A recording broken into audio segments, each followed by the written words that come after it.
चलिए आज बात करते हैं नी आर्थराइटिस के बारे में। अगर मैं किसी भी ऑर्थोपेडिक सर्जन की बात करूं तो उसकी ओपीडी में लगभग 50% से ज़्यादा लोग नी पेन या नी आर्थराइटिस के आते हैं।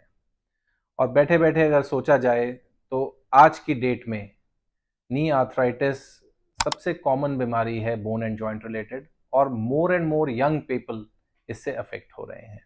नी आर्थराइटिस प्रिवेंटेबल तो नहीं है बट डेफिनेटली कंट्रोलेबल बीमारी है, और इसकी जो मैनेजमेंट है वो कोई रॉकेट साइंस नहीं है।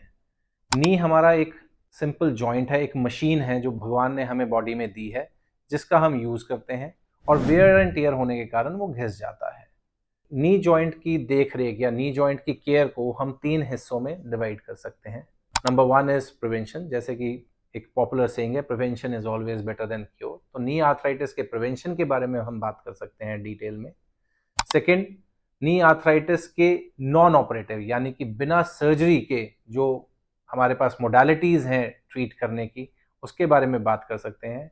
और गॉड फॉरबिड अगर कोई पेशेंट ऐसा है जो ये सब पहली दोनों चीज़ें करने के बावजूद भी एक्सट्रीम पेन में है और उसके जॉइंट्स डैमेज हो गए हैं, तो क्या हमारे पास सर्जिकल ऑप्शंस हैं। एट द आउटसेट मैं आपको ये बता दूं कि नी पेन या knee arthritis is not synonymous with knee resurfacing या नी रिप्लेसमेंट।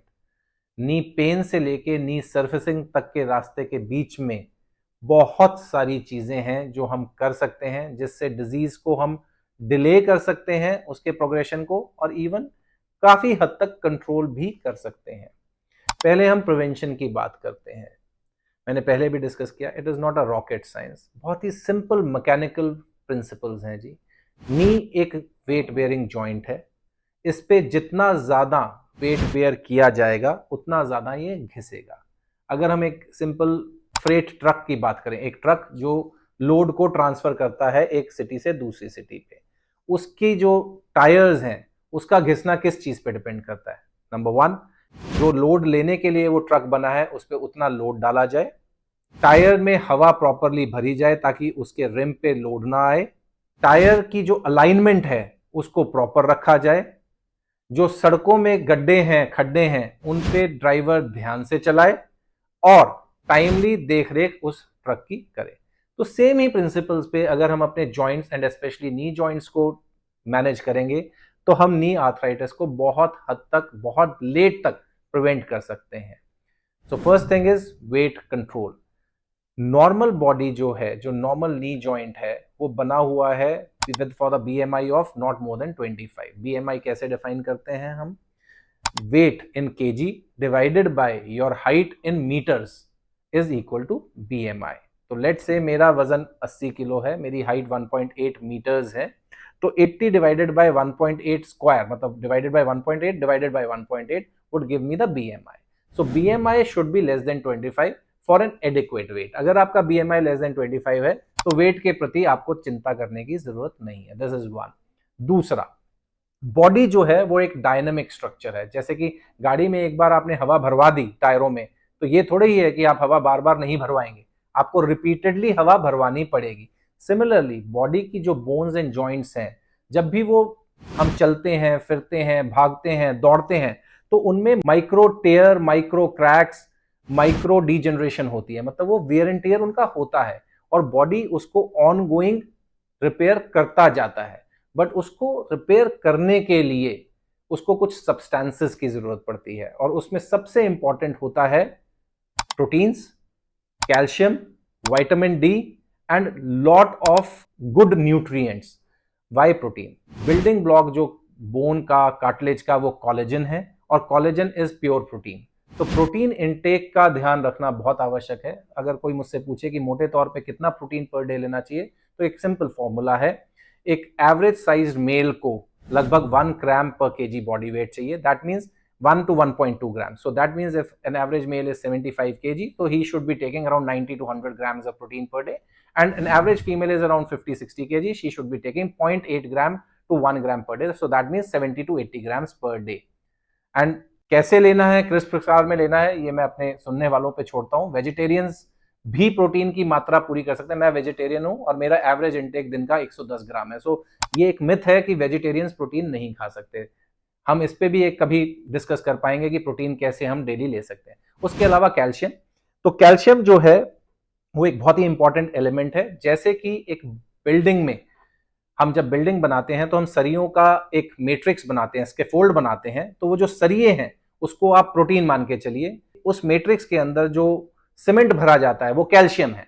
तो बिल्डिंग बनाने के लिए सरिये भी स्ट्रांग होने चाहिए, सीमेंट भी स्ट्रांग होना चाहिए, और वर्कमैन भी स्ट्रांग होना चाहिए, जो वर्कर है वो भी अच्छा होना चाहिए। तो जो सीमेंट है वो कैल्शियम और फॉस्फेट है। और कैल्शियम का इनटेक बच्चों में और ओल्ड एज में ज्यादा होता है, क्योंकि बच्चों में रिक्वायरमेंट ज्यादा होती है, ओल्ड एज में एब्जॉर्प्शन कम होती है।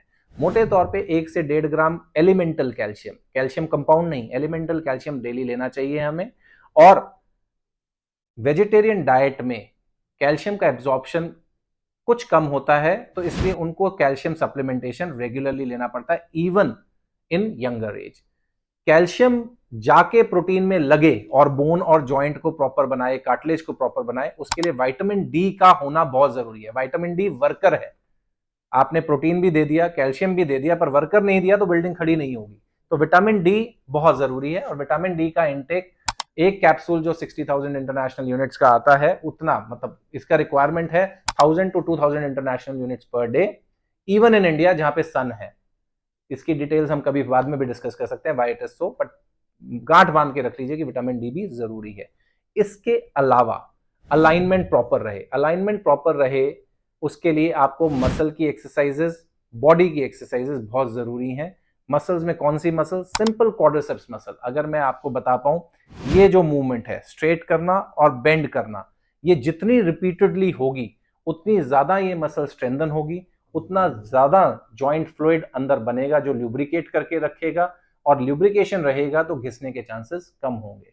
सो इन कुछ चीजों का अगर हम ध्यान रखें, weight, protein intake, calcium, vitamin D, regular exercises, then more और लेस हम अपने नी जॉइंट्स को बहुत समय तक पेन फ्री और फंक्शनल रख सकते हैं।